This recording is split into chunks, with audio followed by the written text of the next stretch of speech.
Hello everyone. MP board विषय हिंदी कक्षा 10वीं का क्वेश्चन आंसर जो बचे हुए थे उसको बता रहे हैं। तो सबसे पहले देखते हैं छठवां प्रश्न क्या है। बालक ये पांचवा प्रश्न है। भारत की दुर्दशा का प्रमुख कारण कवि ने क्या बताया है? तो इसका आंसर है भारतेंदु के अनुसार भारत की दुर्दशा का प्रमुख कारण आपस में बैर और फूट की भावना होना है। क्या है, जल्दी जल्दी आंसर बता रहे हैं क्योंकि वीडियो फिर लंबा हो जाता है। सातवां प्रश्न है रीतिकाल के दो प्रमुख कवियों के नाम एवं उनकी दो दो रचनाओं के नाम लिखिए। तो आंसर है पहला केशव दास जिनकी रचनाएं हैं कवि प्रिया और वीर सिंह, और दूसरा भिखारी दास जिनका है काव्य निर्माण श्रृंगार निर्णय। ये हुआ। आठवां है समे शर्म भवेतात वाक्य कृष्ण ने किससे कहा? इसका अथवा है भाषा की प्राप्ति किस प्रकार होती? तो इसका आंसर हो जाएगा भाषा हमें परंपरा के माध्यम से प्राप्त होती है। इसका आंसर हो गया। नौवां प्रश्न है गद्य की प्रमुख विधाएं कौन कौन सी और अथवा में उपन्यास और कहानी में दो अंतर। तो इसका आंसर है नौवां का अथवा उपन्यास और कहानी में दो अंतर है। एक तरफ उपन्यास कहानी, उपन्यास में जीवन का बृहद चित्रण होता है और कहानी में जीवन के किसी एक अंश का चित्रण होता है। उपन्यास में कई स्थल साधन प्रभावी नहीं होते, कहानी में प्रारंभ से अंत तक भाव सघनता बनी रहती है। 10वां प्रश्न है माई की बगिया का वर्णन अपने शब्दों में कीजिए। तो इसका आंसर है माई की बगिया एक छोटा सा बगीचा है जहाँ एक की धारा भी बहती दिखती है। गुलाब काबली के फूल इस बगीचे में लगे हैं जो कि नेत्र रोगों में काम आते हैं। पहाड़ी ढलान पर स्थित है। यह स्थल अत्यंत मनमोहक है। पहाड़ एवं वनों के बीच स्थित इस स्थल पर पहुंचकर मन की सारी थकान दूर हो जाती है।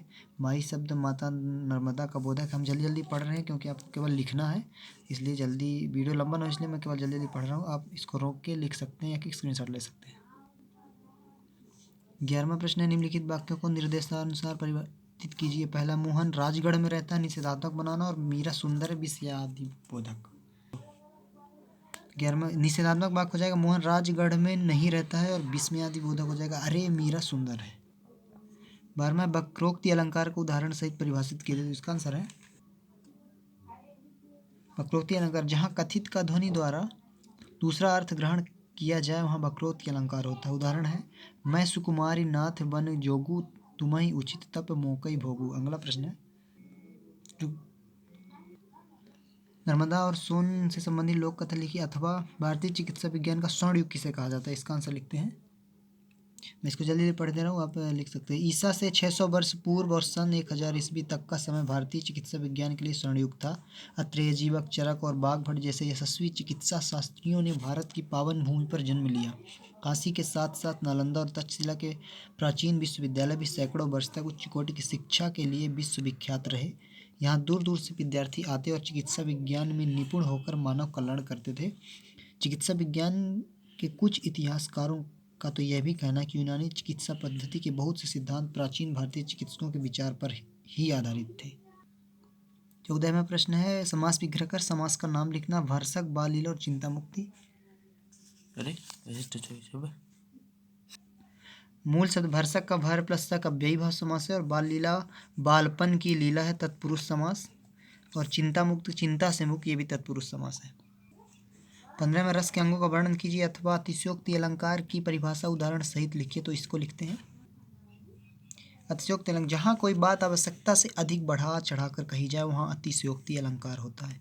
उदाहरण है हनुमान की पूंछ में लगन न पाई आग, लंका सारी जल गई गए निशाचर भाग।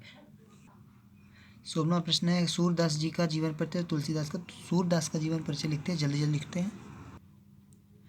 रचनाएं हैं सूर सागर और सूर सारावली। भाव पक्ष है आपके भाव पक्ष की विशेषताएं निम्नलिखित हैं। भक्ति भावना है, आप उच्च कोटि के भक्त हैं, आप सगुण साकार भगवान श्री कृष्ण के आराध्य हैं, आपके मन में श्री कृष्ण के प्रति अनन्य भाव है। रस सिद्धिता, आपकी रचनाओं में श्रृंगार वात्सल्य रसों का प्रयोग बड़ी सहजता से देखने को मिलता है। आपकी रचनाओं में रसों के भावों को व्यक्त करने के लिए समयानुसार प्रयोग किया गया है। मैं पढ़ इसलिए रहा हूँ क्योंकि यदि समझ में नहीं आता यहाँ पे लिखा क्या है तो साउंड आपके पास रहेगा कि मैंने क्या बोला है, तो आप लिख सकते थे। इस लड़के ने शुद्ध भी लिखा होगा तो आप सही लिख सकते हैं। और दूसरा ये है कि समझ नहीं आता तो आप कमेंट करके बता सकते हैं ताकि आप ये लिखा क्या ये समझ जाएँ। तो इसलिए मैं जल्दी पढ़ रहा हूँ, उस पर मत जाइएगा, आपको केवल लिखना आंसर। प्रकृति चित्रण, अपनी रचनाओं में आपने प्रकृति को दीपन रूप में चित्रित किया है। इसके अतिरिक्त आलम्बन रूप में भी प्रकृति को प्रस्तुत किया है तथा आपने प्रकृति का बड़ा सुंदर वर्णन किया है। कला पक्ष में आपके कला पक्ष की विशेषताएं लिखा है, भाषा है और शैली। भाषा में आपकी भाषा खड़ी बोली, आपने अपनी रचनाओं में खड़ी बोली के साथ साथ संस्कृत, अंग्रेजी, उर्दू, अवधी का प्रयोग किया है। यहाँ पे भाषा, शैली, अवधी और ब्रजभाषा का प्रयोग किया। शैली में आपने उस समय की सभी शैलियों का प्रयोग किया। इसके अतिरिक्त आपने सभी रचनाओं में प्रबंध और मुक्तक दोनों शैली को अपनाया। साहित्य में स्थान है, सूरदास ने अपने साहित्य में वात्सल्य रस का कोई अछूता नहीं छोड़ा है। भाव सौंदर्य की दृष्टि से सूरदास का स्थान सर्वोपरि है। इनका वात्सल्य वर्णन अद्वितीय है। हजारी प्रसाद द्विवेदी का आप जीवन परिचय लिखते हैं। दो रचनाएं अशोक के फूल और कूटाज है। भाषा, आपकी भाषा शुद्ध साहित्यिक खड़ी बोली है। आपने अपनी रचनाओं में उर्दू, फारसी, मराठी, संस्कृत तथा अवधी भाषा के शब्दों को प्रयोग करने के लिए आपने कभी भी हाथ पीछे नहीं किए हैं। आपकी भाषा तत्सम तद्भव प्रधान है। आपने भाषा में रोचकता और चमत्कार पैदा करने के लिए मुहावरों और लोक प्रचलित कहावतों का प्रयोग अपनी रचनाओं में किया है। लिख लीजिएगा। शैली, आपकी शैली की भावात्मक शैली, वर्णनात्मक शैली और व्यंग्यात्मक शैली। इस शैली का आपने भाव प्रधान स्थानों में किया है और वर्णनात्मक में भी निबंधों, कहानी तथा कठिन विषयों पर वर्णन करने के लिए किया है। आपने सामाजिक समस्याओं पर करारे व्यंग भी किए हैं। इसकी शैली हो गई। साहित्य में जो स्थान है, साहित्य में सृजन करके आपने अपनी रचनाएं लिखी। पारिस्थितिक समस्याओं में तो आपको महारत प्राप्त हुआ है। कुशल लेखक के रूप में आप सदैव हिंदी जगत में जगमगाते रहेंगे। 18वां में एक पद्यांश की व्याख्या करना संदर्भ प्रसंग सहित, तो इसका करते हैं। सेमल कुरी वाला करना है। संदर्भ लिखा है प्रस्तुत पद श्री हरिनारायण व्यास द्वारा रचित सोए हुए बच्चे के शीर्षक कविता से लिया गया। प्रसंग देखते हैं। प्रसंग, कवि अपने जीवन के कठोर संघर्षों की परछाई शिशुओं के मन पर नहीं छोड़ना चाहता, इसी भाव का इस अंश में अंकन हुआ है। व्याख्या है, कवि कहता है कि हे शिशुओं, सेमल की रुई जैसी कोमल तुम्हारी सुबह की नींद है, लेकिन तुम्हारे ऊपर जागने से पूर्व की खुमारी मंडरा रही है और तुम्हारा मन वास्तविकताओं से अनजान बनकर कुलाचे भरने को व्याकुल हो रहा है।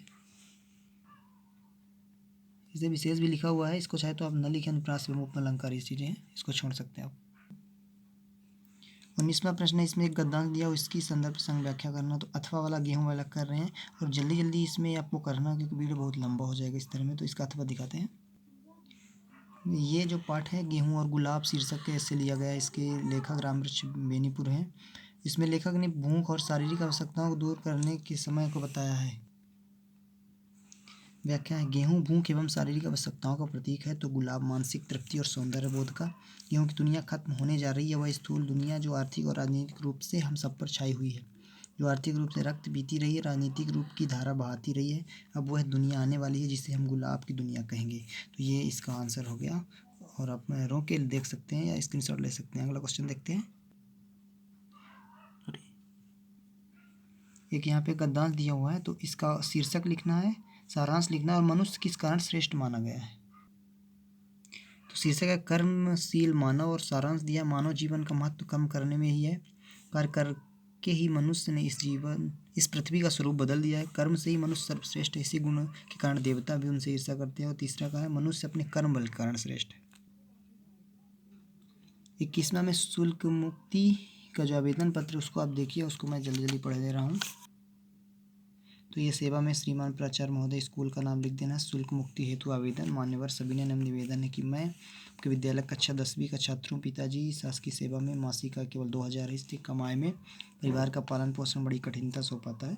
पिताजी शुल्क जमा करने में असमर्थ हैं, तो श्रीमान निवेदन है कि शुल्क मुक्ति दी जाए। यहाँ पे अपना आपका आज्ञाकारी शिष्य और ये लिख देना है। 22 का पहला है, विद्यार्थी जीवन अनुशासन पर निबंध लिखना है। तो इस दिखा देते। तो प्रस्तावना, अनुशासन का महत्व, विद्यार्थी और अनुशासन, अनुशासन की शिक्षा, अनुशासन के लाभ, अनुशासनहीनता एक अभिशाप, अनुशासन की आवश्यकता और उपसंहार। ये इसका डिटेल है। आप यहाँ पे, मैं इसको पूरा पढ़ नहीं रहा हूँ, आप इस चुपचाप इसको रोक के लिख सकते हो, कि लंबा वीडियो हो रहा है। तो ये अनुशासन प्रस्तावना हो गया, अनुशासन का महत्व का ये हो गया, तो विद्यार्थी अनुशासन का ये हो गया डिटेल। अनुशासन की शिक्षा का ये थोड़ा बड़ा लिखा हुआ इस बच्चे ने, तो इसको आप रोक के लिख सकते हैं बिल्कुल, या स्क्रीनशॉट ले सकते हैं। अगला है, अनुशासन के लाभ भी यहाँ पे दिया हुआ है। अनुशासनहीनता एक अभिशाप, तो यहाँ पे इसको भी डिटेल किया हुआ है। अनुशासन की आवश्यकता और उपसंहार भी आप इसको आसान से लिख सकते हैं। और उत्तर जो 22 का ब नंबर था, उसमें प्रिय खेल पर केवल रूपरेखा लिखनी है। तो यहाँ पे आप देख सकते हैं रूपरेखा लिखा हुआ है। प्रस्तावना, प्रिय खेल क्रिकेट, खेल से लाभ, खेल से हानि, उपसंहार। तो ये आपके 10वीं हिंदी रिवीजन टेस्ट का पूरे क्वेश्चन आंसर हो गए। Thank you.